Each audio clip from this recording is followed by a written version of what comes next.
the team that is hosting this year's draft, the Green Bay Packers, best team in the NFL. They're in a very interesting place on their defensive front with what GM Gutekunst has invested in the position.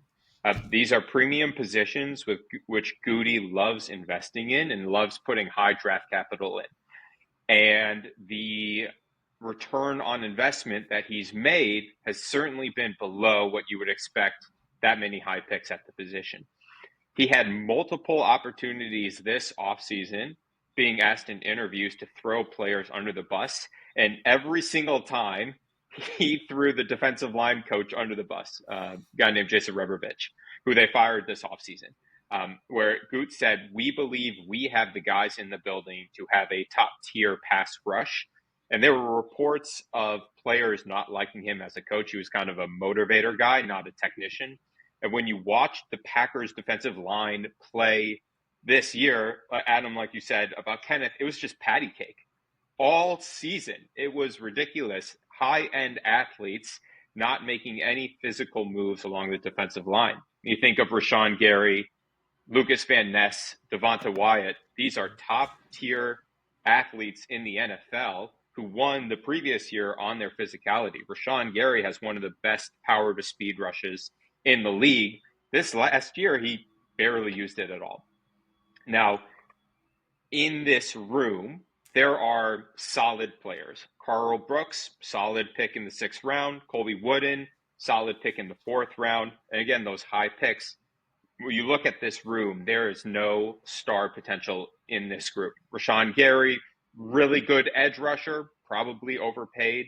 Devonta Wyatt, good pass rusher on the inside, one of the top pressure players, can't finish a sack to save his life. He would be a 12, 13 sack a year guy if he could just tackle. And so we need to add a star potential piece, which when you're drafting in the 20s every year as a GM is the difficulty these teams face. There are 2 examples that come to mind that fit this bill of where the Packers are. Think of the Eagles when they drafted Fletcher Cox and the Chiefs when they drafted Chris Jones. These are 2 high-end athletes whose flashes on tape of their college tape were excellent. And but they were a little inconsistent coming out of college. And so, Adam, you had already mentioned him. Kenneth Grant is the guy for me for the Packers at 23 that makes all the sense in the world. You're talking about a 2-inch taller BJ Raji, right? Just the size and the ability to move his feet so quickly at the size. He looks like a panda on the field. And because of that, some of his drive into offensive linemen feels a little lackluster because he doesn't have the heavy feet all the time to drive into those offensive linemen. But that size and athleticism and the flashes are so tantalizing. And as a GM, we are trying to get to the Super Bowl. We need potential superstars. So even if this guy is inconsistent his first 2 years, those 3-4 flash plays that he can make for us on the defense are going to be the impact we need to potentially get us over the hump against those top tier teams like the Eagles. You look at what Jordan Davis and Jalen Carter, right, are able to do along the inside in those impact game wrecking plays.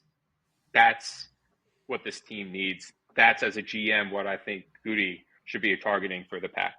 I think that would provide a lot of juice to what was already a top 10 defense by EPA this last year.